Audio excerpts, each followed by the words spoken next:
वर्ष की अवधि अज्ञातवास में व्यतीत करने के पश्चात पांडव अपनी मातृभूमि हस्तिनापुर लौटे। परंतु अर्जुन एवं युधिष्ठिर को इस बात का ज्ञान नहीं था कि उनकी मातृभूमि अब रणभूमि में बदलने वाली थी। उनके अनुज दुर्योधन तथा दुशासन के हृदय एवं दिमाग पर दुष्टता के भयंकर मेघ छाए हुए थे। उनके हृदय में ईर्ष्या, लालच और स्वार्थ का विष प्रवेश करवा चुके थे शकुनी मामा। ओ बारा ना भांजे ना, हस्तिनापुर केवल तुम्हारा है। त्रिशंकु समान अवस्था हो चुकी थी भीष्म पिता की। एक दिशा में कौरव और द्वितीय दिशा में पांडव। केंद्र में संकटमय परिस्थिति में था उनका हस्तिनापुर, परंतु समय के चक्र को कौन रोक पाया है? पुत्र दुर्योधन, हस्तिनापुर की सुरक्षा एवं सुख समृद्धि का उत्तरदायित्व मेरे इन बूढ़े कंधों पर है। इन्हें मलिन देह के बोझ तले ना दबाओ। पांडवों ने वचन के अनुसार 13 वर्ष अज्ञातवास में व्यतीत किए हैं। अब समय आ गया है कि तुम भी अपने वचन का पालन करो। ना भांजे ना, चौपड़ में फेंके हुए पासे और मुख से निकला हुआ शब्द अमूल्य होता है। भावनाओं में विलीन होकर आज का समय मत गंवाओ पुत्र। हस्तिनापुर के सिंहासन पे तुम्हारा जन्म सिद्ध अधिकार है, केवल तुम्हारा। समझ रहे हो ना? मैं तो समझ रहा हूं मामा श्री, किंतु ये पितामह इस बात को नहीं समझ पा रहे। पितामह मेरे शब्द कर्ण प्रिय नहीं, किंतु सत्य अवश्य हैं। अर्जुन, हस्तिनापुर का सिंहासन तो दूर, हस्तिनापुर की मिट्टी पर भी तुम पांडवों का कोई अधिकार नहीं। दुर्योधन, हस्तिनापुर पर केवल पांडवों का अधिकार है, केवल पांडवों का। पौ बारा पितामह, अपने प्रिय अर्जुन को स्मरण करा दें। 13 वर्ष पूर्व चौपड़ की बाजी में हस्तिनापुर तो क्या, वो अपनी धर्म पत्नी को भी हार चुके थे। अपने ज्येष्ठ भ्राता की जंघा पर आसन ग्रहण कराने के लिए जब द्रौपदी को केश से खींचकर इस राज दरबार में लाया गया था, उस क्षण भिक्षुक जैसी अवस्था थी आप लोगों की। ऐसा व्यतीत होता है कि वो क्षण आपके चित्त से उतर गए।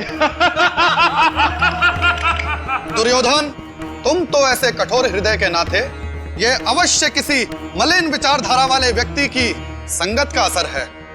तुम दोनों मेरे अनुज हो, प्रिय हो मेरे। आपस में बैर करना उचित ना होगा। मैं हाथ जोड़कर यह विनती करता हूं कि हस्तिनापुर के 5 गांव हमें सुपुर्द कर दो। आप हमारे ज्येष्ठ भ्राता हैं, इसलिए मैं आपसे अनुरोध करता हूं कि अगले 5 क्षणों में अपने पांव को बाहर की दिशा में ले जाइए, अन्यथा पांडवों के मृत्यु के उपरांत 5 अर्थी भी प्राप्त ना होगी आपको। दुर्योधन!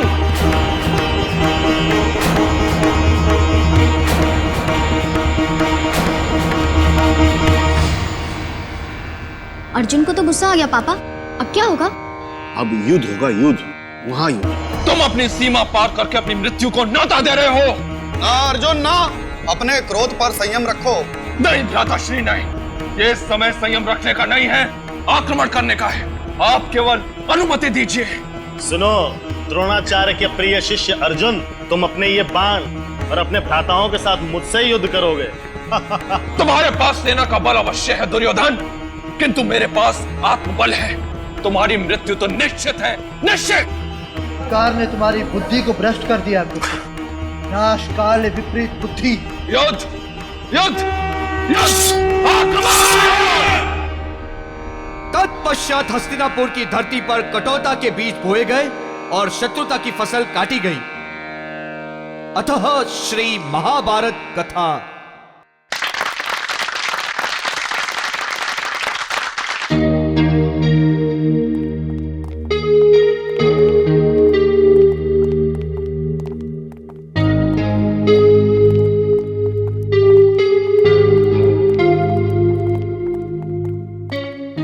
पापा, बात कर ही लेते हैं। हाँ चलो, जैसी तुम्हारी मर्जी। आखिरी शादी तो तुम्हारी है ना।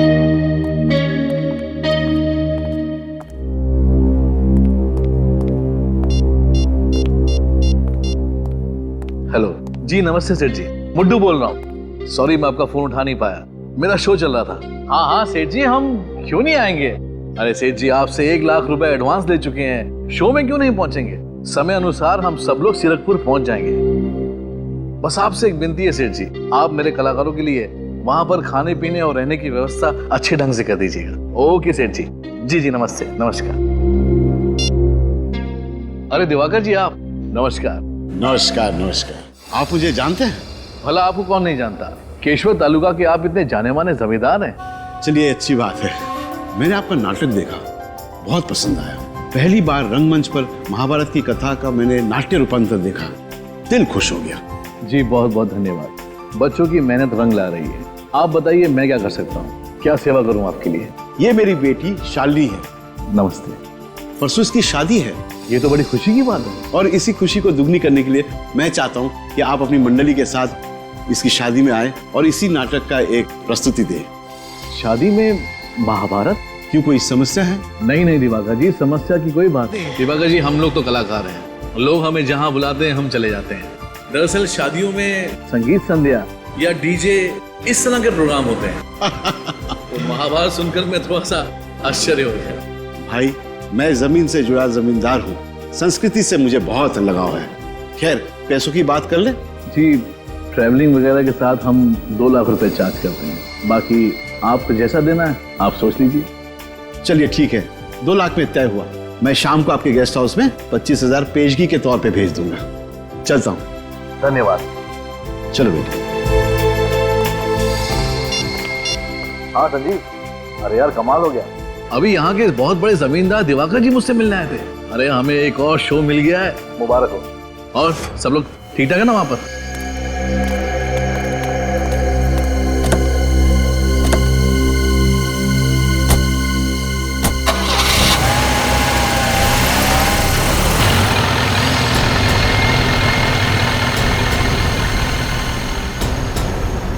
देखो, मैं तुमसे पहले भी कह चुका हूं और फिर से कह रहा हूं, ये सब काम अब मुझसे नहीं होगा। और आज रात को ही मैं यहाँ से वापस जा रहा हूँ। मुझे रोकने की कोशिश मत करना, वरना मैं तुम्हारी पूरी पोल खोल दूंगा। चाहे उसके बाद मुझे सजा क्यों न भुगतनी पड़े, मैं तैयार हूँ। समझे? समझ गया। तुम्हारे जैसे होनहार कलाकार को मैं खोना तो नहीं चाहता, मगर क्या करूं, जाने वाले को कौन रोक सका है। मतलब क्या तुम्हारा? दुर्योधन का वध वैसे तो भीम ने किया था, मगर अफसोस ये काम अब मुझे करना पड़ रहा है। बेटा के लाश ठिकाने लगा दो।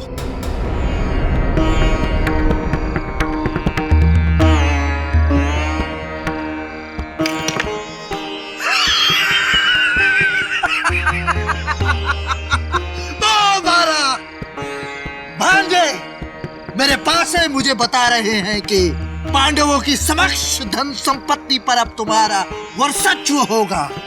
मामा श्री, हमारे भ्राता पांडव निर्धन हो चुके हैं।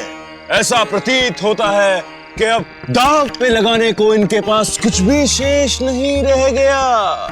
फिर भी तत्पश्चात खेलना चाहते हैं तो दांव पे क्या लगाएंगे, खुद को या इंद्रप्रस्थ को?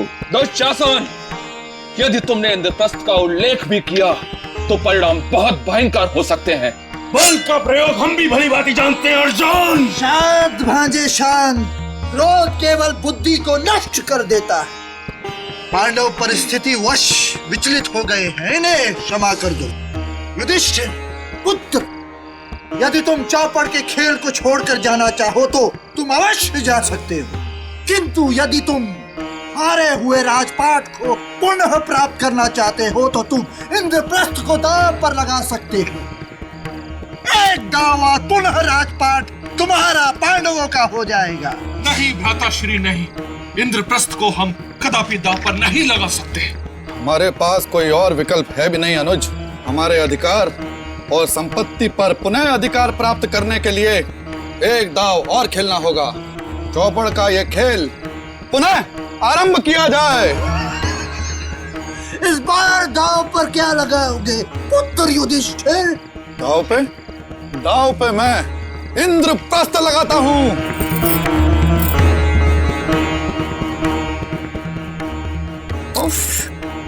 ये गहनों का वजन कितना ज्यादा है। सारी रस्में पूरे होने तक मैं इनका वजन कैसे झेलूंगी? दीदी शादी करनी है, वजन तो झेलना पड़ेगा ना। और वैसे भी आज एक ही दिन की तो बात है। जब आपकी शादी हो जाएगी ना, ये सारे गहने ना मुझे दे देना। अच्छा, मैं इनके वजन झेलने के लिए तैयार हूँ।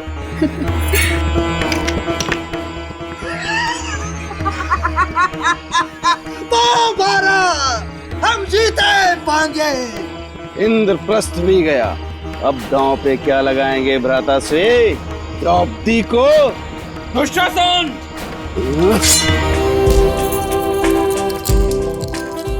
तुम्हारा फोन रिंग हो। Hello caterer? हाँ तुम वही रुको, मैं अभी आती हूँ। दीदी कमरे से बाहर मत निकलना, मैं अभी आती हूँ। ठीक है, मगर जल्दी आना। हाँ हाँ हाँ। हेलो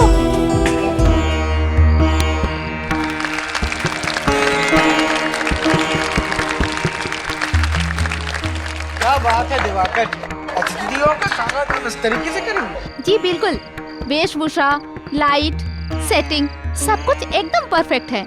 ऐसा लगता है कि मानो हम लोग सचमुच हस्तिनापुर में आ गए हैं। कितना अद्भुत है ये सब। हाँ, कि जो भी चीज कम पड़ रही है ना, आप मुझे पहले बता दीजिए, बाद में मुझे कोई प्रॉब्लम नहीं चाहिए। हाँ अच्छा, स्वीट्स और अरे लेकिन वो तो मंगवाया था ना मैंने। अच्छा अच्छा। मेरी प्यारी बेटी शालिनी की शादी है, उसे यादगार जो बनाना है जी। और फिर जमाई राजा मैं और उनके माता पिता 2 घंटे में पहुंचेंगे केशवर। तो मैंने सोचा मेहमानों के लिए कुछ अलग तरीके का इंतजाम किया जाए। बुद्धू साहब जी, बहुत बहुत धन्यवाद। जी बहुत बहुत शुक्रिया, बहुत बहुत शुक्रिया। आप लोगों से निवेदन है, कृपया भोजन के लिए पधारें। आइए। अरे छोटी, तुम इधर? मैं शालिनी दीदी के साथ ही थी, मगर मुझे केटरर का फोन आया। उससे बात करने मैं बाहर निकली तो उसने कहा कि उसने मुझे फोन ही नहीं किया। इसका मतलब शालिनी, चलो चलो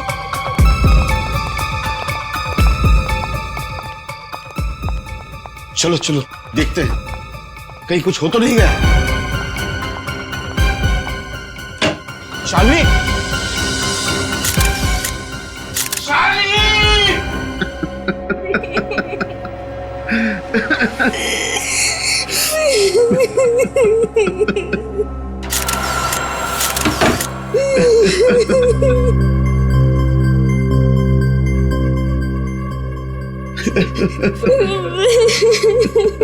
खून की उंगलियों के निशान, इस कांच को उसने कट करके अंदर आया है। वो एक गहना नहीं छोड़ा उसने शालिनी के बदन पर का भी, और ना अलमारी में जितने गहने थे वो भी, सारे के सारे लूट कर गया।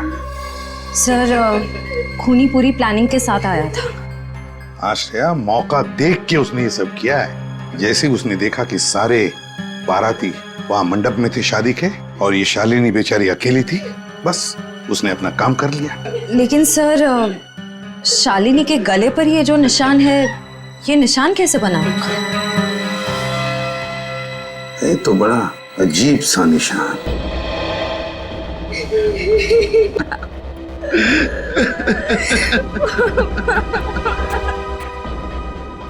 बेटा, तुमने ही अपनी दीदी को आखिरी बार जिंदा देखा ना, और उसकी लाश भी।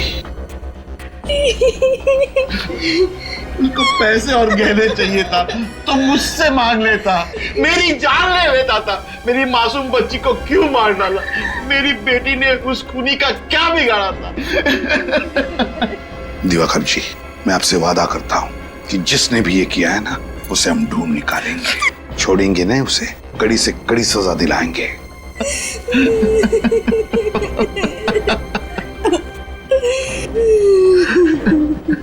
श्रेय, निशान उठाओ।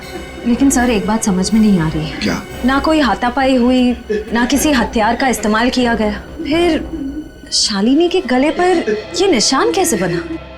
ये निशान कैसा, ये साळुंके ये बताएगा, और साळुंके ये भी बताएगा कि शालिनी की मौत हुई कैसे। इसकी शादी की सारी वीडियो फुटेज देखते हैं, सारी की सारी वीडियो फुटेज। दिवाकर जी ने इतनी कड़ी सिक्योरिटी का बंदोबस्त किया था, उनकी सुरक्षा की जिम्मेवारी आप लोगों की थी, फिर भी इतनी बड़ी लापरवाही होगी। उनकी बेटी का खून हो गया, लाखों के गहने चोरी हो गए, आप लोग कहते हैं आपने किसी बार वाले को अंदर आते जाते नहीं देखा। क्या कर रहे थे आप? हमारा विश्वास कीजिए सर, हम तो कड़ी निगरानी रख रहे थे। शालिनी मैडम के कमरे में इतने सारे गहने थे कि उन्हें कोई बाहर ले जाए और हमारी नजरों से बच जाए, ये हो ही नहीं सकता। बाहर वाला नहीं, इसका मतलब ये हुआ कि ये काम किसी अंदर वाले का ही है। क्या आप हम पर शक कर रहे हैं? देखिए, हम बहुत अमीर और इज्जतदार लोगों में से हैं। हमारे पास पैसों की कोई कमी नहीं है। सर, हम तो शालिनी जी को ठीक तरह से जानते भी नहीं थे। हम तो यहाँ सिर्फ नाटक करने आए थे। हाँ सर, जब शालिनी जी का खून हुआ तब नाटक चल रहा था और हम सब लोग वहीं थे। हमें एक एक करके इन सबकी तलाशी लेनी होगी। लेनी ही पड़ेगी तलाशी। चलो हटो, एक एक करके अपनी तलाशी दीजिए।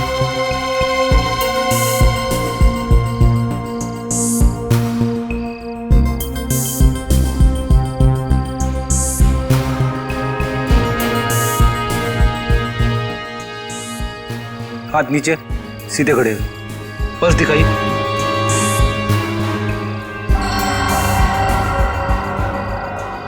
अपना पर्स दिखाइए।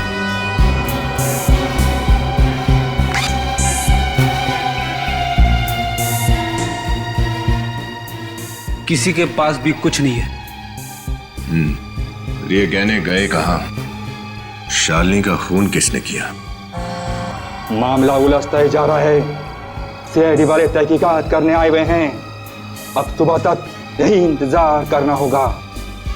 खतरा है, लेकिन कोई ना कोई रास्ता तो होगा। वक्त निकलता जा रहा है। श्रेया, शुरू करो। सर,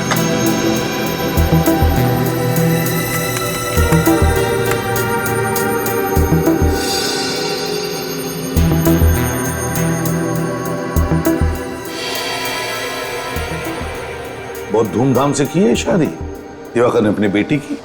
मेहमान भी बहुत आए हैं। लेकिन सर, इतनी सारी भीड़ में उस खूनी को कैसे ढूंढेंगे? खूनी को हम जरूर ढूंढ निकालेंगे विनीत, जरूर ढूंढ निकालेंगे उसे। श्रेया, एक मिनट जरा पॉज करो। ये जो आदमी पीछे खड़ा है, चुप कर क्यों खड़ा है? ये लगता है किसी पे नजर रख रहा है, मगर किस पर? कौन हो सकता है ये? है कौन ये कलाकार? सर, जब हम सभी कलाकारों से पूछताछ कर रहे थे तब ये वहां पे नहीं था। वहां पे नहीं था ये? नहीं सर। श्रेया, काम करो, इन दोनों लोगों के वीडियो में से फोटो बना लो। जरूर इन दोनों का कोई ना कोई कनेक्शन है चोरी और खून में। लेकिन जिसने भी ये गहने चुराए हैं, लेकर कहां गया होगा वो गहनों को? शादी में इतनी टाइट सिक्योरिटी थी, उसे तो पता ही होगा सिक्योरिटी के बारे में। सर, कहीं सख्त पहरे की वजह से उसने वो गहने वहीं कहीं तो नहीं छिपा दिए जहां पर ये शादी हो रही थी? ये बात तो है सर। अगर वो गहने चुरा कर भागने की कोशिश करता तो पकड़ा जाता। लेकिन सर, हमने उस जगह का चप्पा चप्पा छान मारा था। गहने तो कहीं नहीं मिले थे और हमारा कांस्टेबल भी तो है वहां पर। एग्जैक्टली, हमारा कांस्टेबल भी तो था उधर। तो फिर कहां छुपा के रखे होंगे? मुझे नहीं लगता उसने शादी के मंडप में वो गहने छुपा के रखे हैं। मुझे तो लगता है उसने गहने घर के बाहर छुपाए हैं, जमीन के नीचे। आसान के बोल। पता चल गया कैसे मौत हुई लड़की की? देखिए मद्दू साहब, हम सब यहाँ केवल अपने शौक के लिए काम नहीं करते, अपना पेट पालने के लिए भी काम करते हैं। अगर आपने हमें हमारे पैसे नहीं दिए ना, तो हम सीरकपुर जाकर शो नहीं कर पाएंगे। अरे मेरे भाई केतन, तुम इतना गुस्सा क्यों हो रहे हो? और अगर तुम सीरकपुर नहीं आए तो फिर युधिष्ठिर का किरदार कौन करेगा? आप निभा लीजिए ना सर। युधिष्ठिर, भीम, अर्जुन, नकुल, सहदेव सब आप निभा लीजिए सर। ये तुम क्या कह रहे हो? देखिए सर, बिन आहार कलाकार बेकार, हमसे नहीं हो पाएगा सर। हमें हमारे पैसे दे दीजिए। क्यों? हाँ, तुम सभी अच्छी तरह से जानते हो कि अभी हाल ही में दिवाकर जी की बेटी की मौत हुई है, और ऐसे हालातों में मैं उनसे पैसे कैसे मांग सकता हूँ? कैसे मांग सकता हूँ मतलब? हमें क्या पता कैसे मांगे सर। सर देखिए, हम मुफ्त में काम नहीं कर पाएंगे। हम भी नहीं करेंगे। अगर ऐसे ही चलता रहा ना सर, तो ये मंडली यही टूट जाएगी। मैं भी छोड़ के चला जाऊंगा। हम सब छोड़ देंगे। हम भी छोड़ देंगे। कमाल करते हैं आप लोग। ऐसे कैसे मंडली छोड़ने की धमकी दे रहे हैं आप, जबकि आप सब ने मुझसे 25 शो करने का वादा किया था। 25 शो करने का। संजीव, समझाओ यार। आपने भी तो इस नाटक के खत्म होने के बाद में हमें पूरे पैसे देने का वादा किया था ना मुद्दू साहब। जिया, केतन, मुद्दू साहब पे क्यों इतना दबाव डाल रहे हो तुम लोग? पैसे चाहिए ना आप लोगों को? हाँ। सीरतपुर के शो के बाद मिल जाएंगे पैसे। तब तक मंडली छोड़ने की बात कोई नहीं करेगा, समझे? सर देखिए, आप सीनियर हैं, आप जो बोलेंगे मानेंगे हम, लेकिन सर सीरकपुर के शो के बाद हमें हमारे पैसे दे दीजिएगा। ठीक है, अब जाइए और जाके सो जाइए, सुबह निकलना है सीरकपुर के लिए। जी सर। चलिए।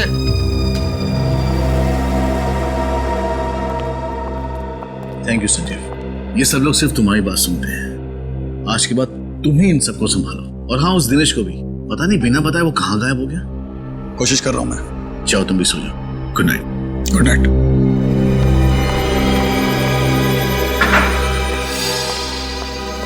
रोहन, कहाँ जा रहे हो? कहीं नहीं सर, बस वो एक बहुत जरूरी काम मुझे याद आ गया था, उसे खत्म करके आता हूँ। सब ठीक तो है ना? हाँ सर, सब ठीक है, कोई टेंशन नहीं है, मैं अभी आता हूँ। हाँ? और हाँ, जल्दी आना। हाँ सर।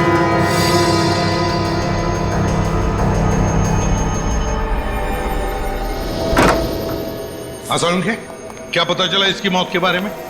बॉस, इस एक्सरे को जरा गौर से देखो। ये शालिनी के गले का एक्सरे है।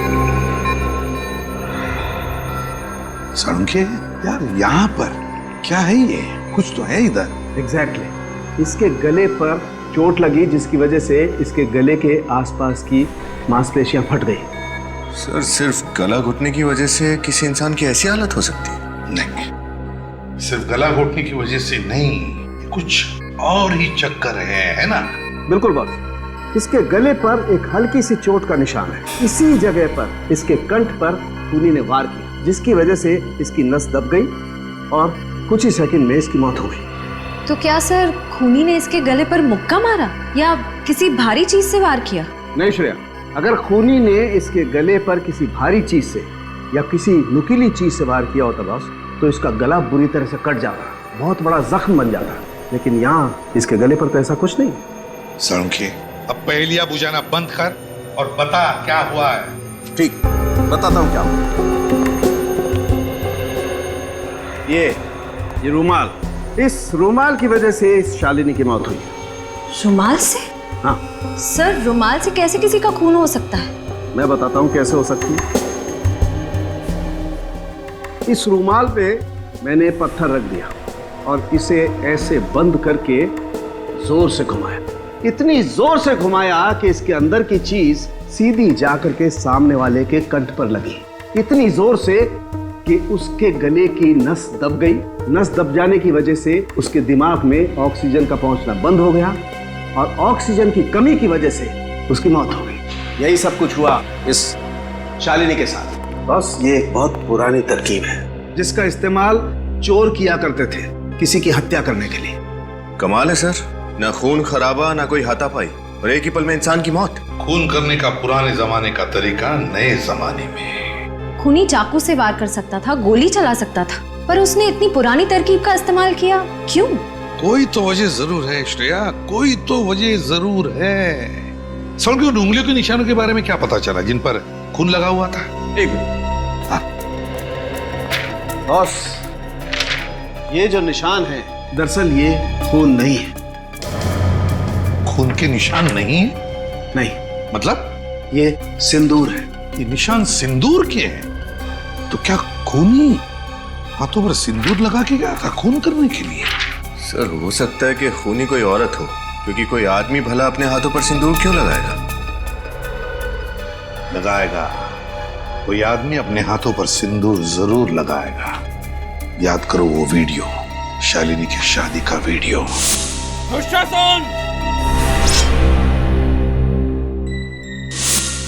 याद आया विनीत? शालिनी की शादी की वीडियो में एक नाटक चल रहा था, महाभारत का नाटक, और उस नाटक के एक कलाकार के हाथ में सिंदूर लगा हुआ था। सिंदूर, तो कहीं ये खून उस सिंदूर वाले कलाकार ने तो नहीं किया? ढूंढना पड़ेगा इस सिंदूर वाले कलाकार को।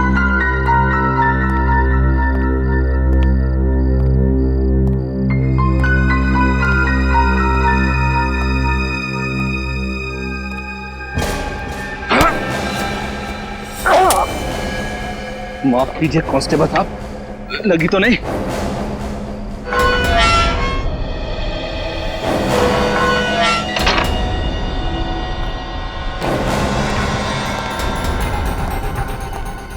सीआईडी के यहाँ पहुंचने से पहले मुझे अपना काम खत्म करके जल्दी यहां से निकलना होगा।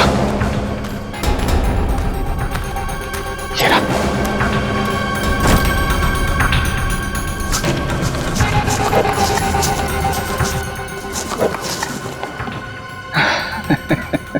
मजे आ गए, जिंदगी भर के लिए गरीबी से छुटकारा मिल गया।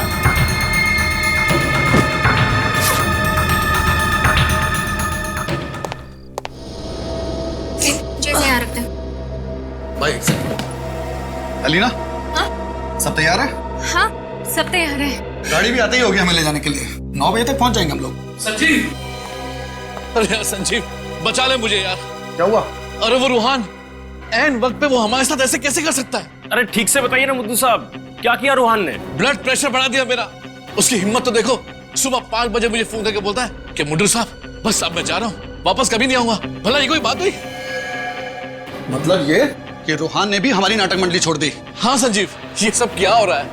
पहले दुर्योधन गया और अब अर्जुन भी। सीरकपुर में हम अपना नाटक कैसे करेंगे? सुनो, वो तुम्हारा कलाकार कहाँ है जिसके हाथ में सिंदूर लगा हुआ था और वो अर्जुन का किरदार निभाता था? बुलाओ उसे। वो तो रूहान है। हाँ रूहान, बुलाओ उसे।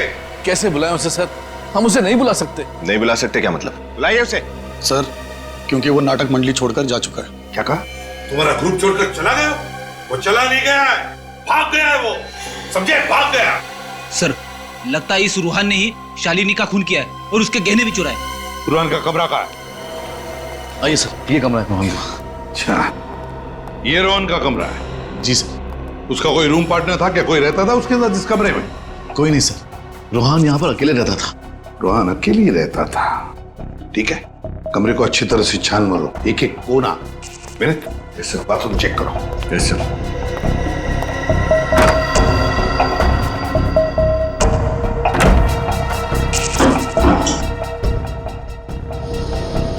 सर। हाँ, क्या है विनीत? ये देखिए सर, मिट्टी।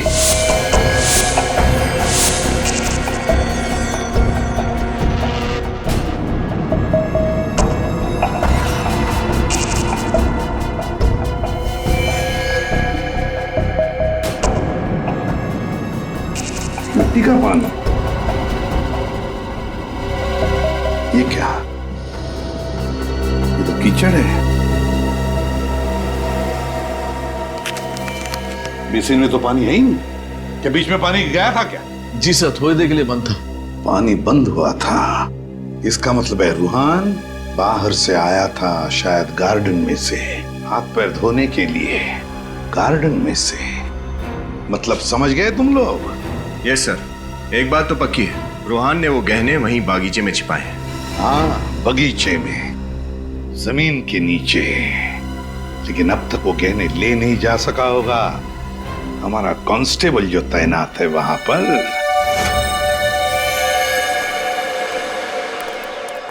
माय गॉड, देखो इसकी नब्ज चालू है क्या?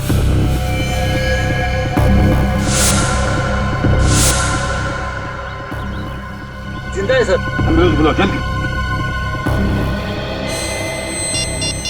जिसका डर था वही हुआ है। गार्डन की तरफ चलो।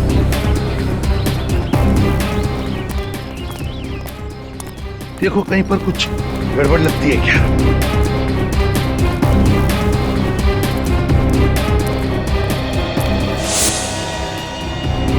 जूतों के निशान। ये क्या? यहां भी है। ये देखो, इस तरफ जा रहे हैं। ये देखो, देखा? वहां पर मिट्टी खुदी हुई है। अब देखते हैं।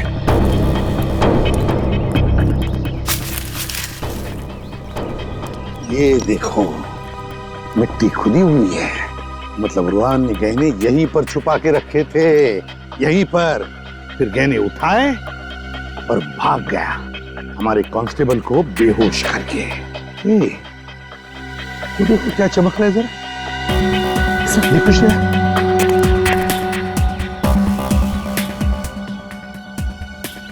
जरी का टुकड़ा? सर, हाँ? इस तरह की जरी तो दुल्हन के कपड़ों में इस्तेमाल की जाती है। दुल्हन के कपड़ों में इस्तेमाल होती है? हाँ सर। तो फिर इस रूहान ने वो गहने दुल्हन के कपड़े में ही लपेट कर रखे थे यहाँ इस गड्ढे में तो शालिनी को रूहान ने ही मारा है।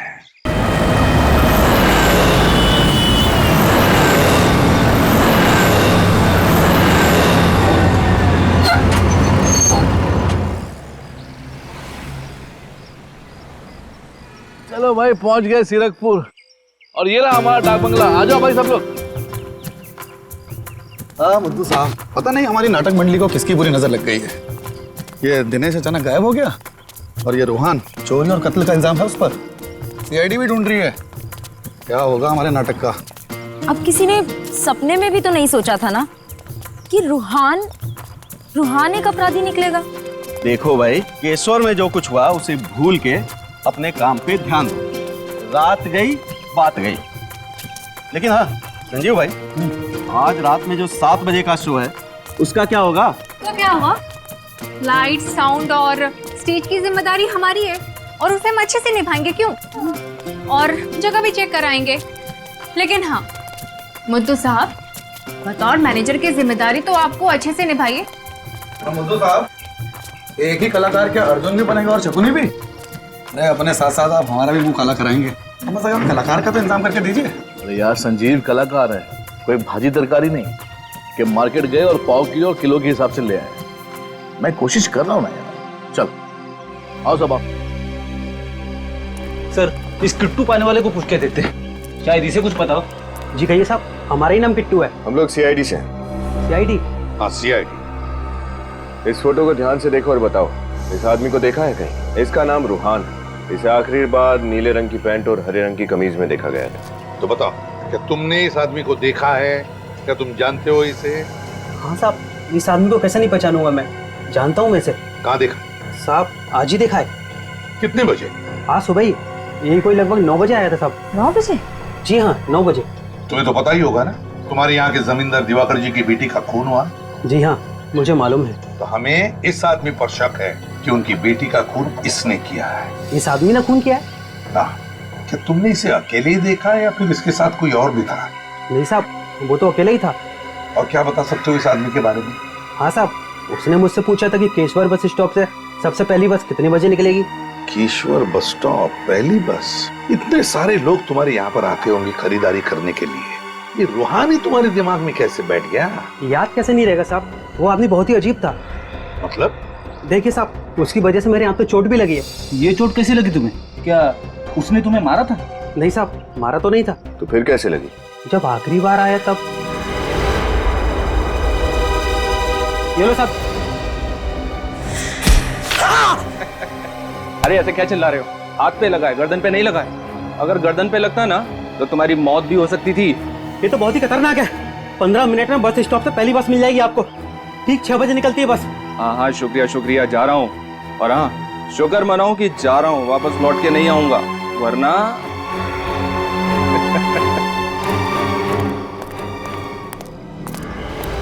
रुमाल में पत्थर बांधकर रुमाल घुमाता था। यही है हमारा आदमी, यही है। Thank you. सर, कहीं रूहान सारे गहने उस काले बैग में रखकर भाग तो नहीं गया? सारे गहने लेकर भाग गया है वो, मगर शहर की तरफ गहने बेचने के लिए। कलाभवन नाटक मंडली के कलाकार पर शक है मुझे। रूहान नाम है उसका, रूहान। हाँ, वो यहाँ से काले बैग में गहने लेकर शहर की तरफ आ रहा है, वो गहने बेचने के लिए। देखो, हाथ से निकलने न पाए, उसकी फोटो भेज रहा हूं मैं तुम्हें। गुड। और अभिजीत से कहना इस कलाभवन नाटक मंडली का पूरा इतिहास निकालने के लिए, पूरा इतिहास, सिर्फ रूहान पर नहीं, इस नाटक मंडली के सारे कलाकारों पर शक है मुझे। Okay? Keshwar bus stop, let's go. Sir, ये जीवराम जी हैं, ये नचिकेत जी। नमस्ते सर। ये रंगमंच के बहुत पुराने कलाकार हैं। इन्होंने देश भर में नाटक के कई प्रयोग किए। जीवराम जी, नचिकेत जी, हमें आपकी मदद की जरूरत है। अगर हम सीआईडी के कुछ काम आ सके तो ये हमारा सौभाग्य हो। पंकज,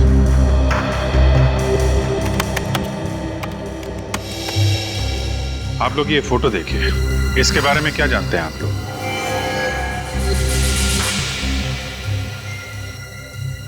क्या बात है, इस फोटो को देख के आपके चेहरे के हाव भाव कुछ बदल गए?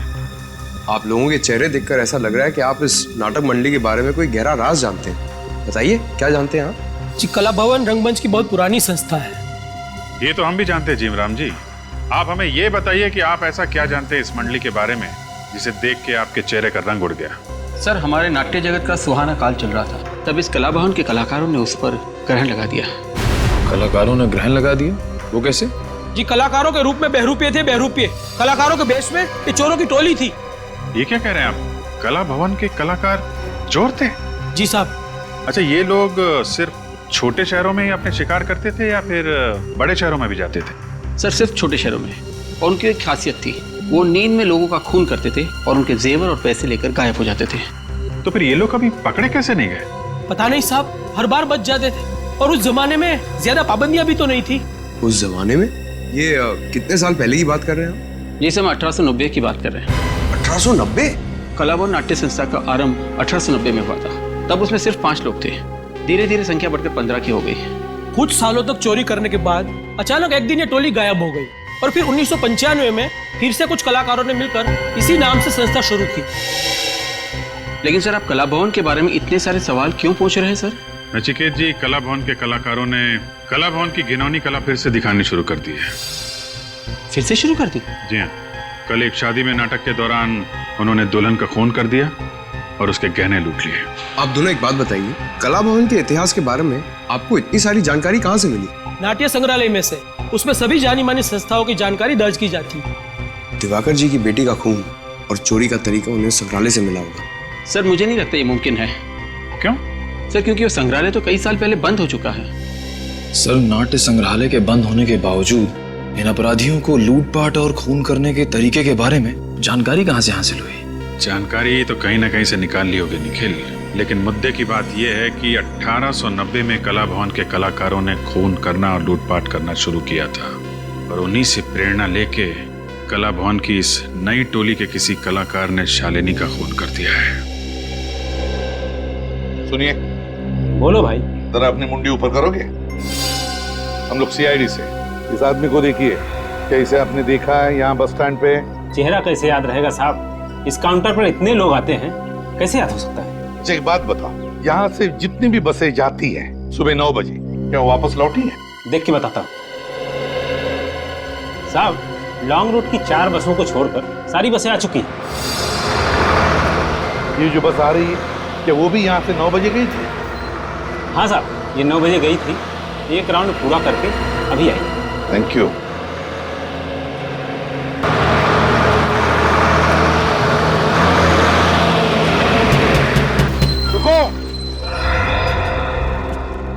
अरे क्या चाहिए आपको?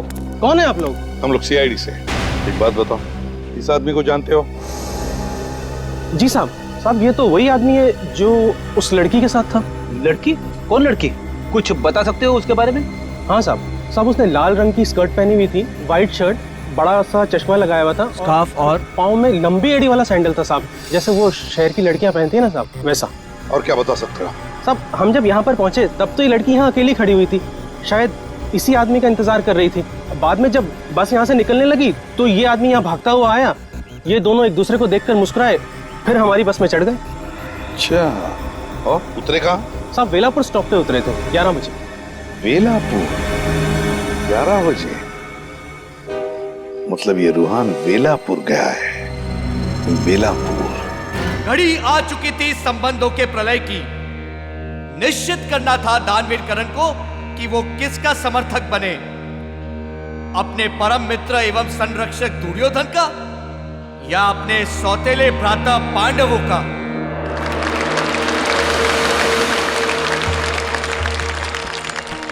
हमारे प्रिय मित्र कर्ण, आप केवल हमारे मित्र ही नहीं, हमारे भ्राता स्वरूप भी हैं। किंतु आज इन परिस्थितियों में हम आपसे एक प्रण की अपेक्षा रखते हैं, मित्रता के बंधन में बद्ध ना करते हुए। यद्यपि आपको कदापि अनुचित लगे तो अवश्य ही हमारे निवेदन को अस्वीकार कर दीजिएगा।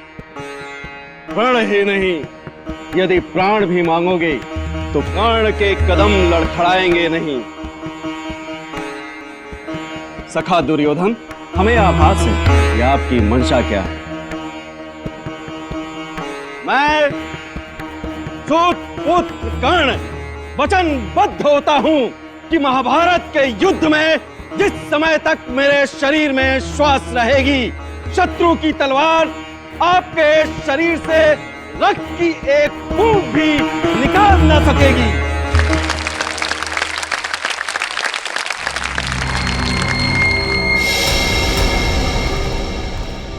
सर, इस गांव वाले ने फोन करके मुझे बताया कि यहाँ पे एक लाश गिरी है। उसके बाद तुरंत मैंने आपको फोन किया सर। ये देखिए सर, यही वो लाश।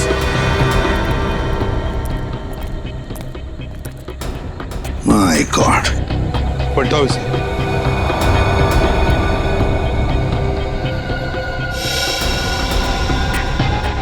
सर ये तो रूहान है।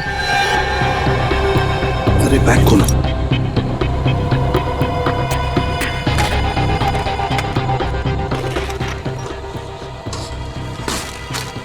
देखो कोई गहने हैं क्या इसके पास, अच्छी तरह से चेक करो।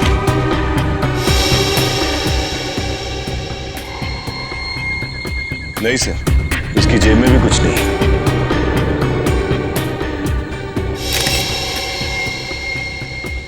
सर ये देखिए, रूहान के गले पर बिल्कुल वैसा ही निशान है जैसा शालिनी के गले पर था।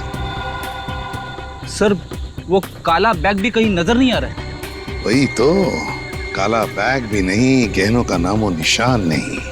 इसका मतलब है रूहान का खून उन गहनों के लिए ही किया गया है, और जिसने भी ये खून किया है बड़ी बेरहमी से पॉलिथीन बैग में उसकी लाश को डाल दिया है। किसने किया होगा रिहान का खून? कहीं वो लाल स्कर्ट और सफेद शर्ट वाली लड़की तो नहीं? जरूर उसी लड़की ने खून किया है रूहान का। और है कौन ये लड़की? लाल स्कर्ट और सफेद शर्ट वाली।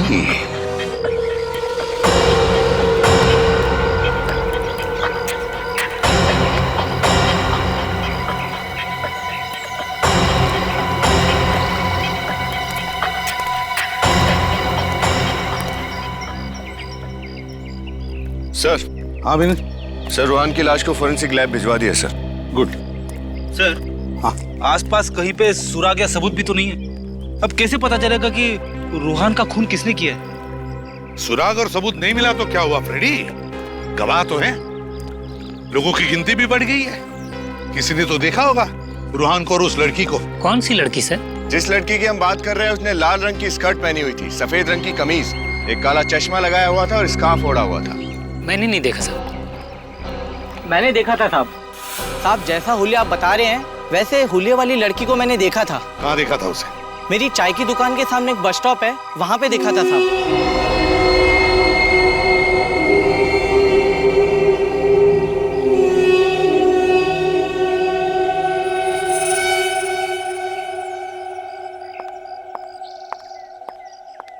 एक फोन करना था। लोकल का 5 और एसटीडी का 10 रुपया 1 मिनट का। ठीक।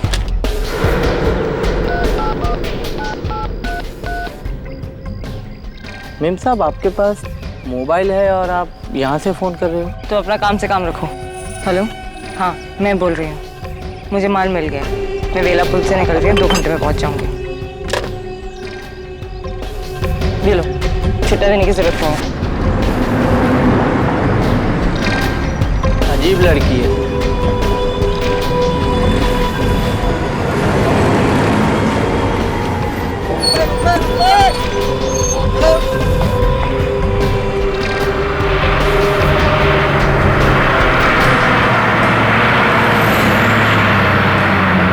मुंबई जाने वाली बस में बैठी? हाँ साहब, मुंबई जाने वाली बस ही थी।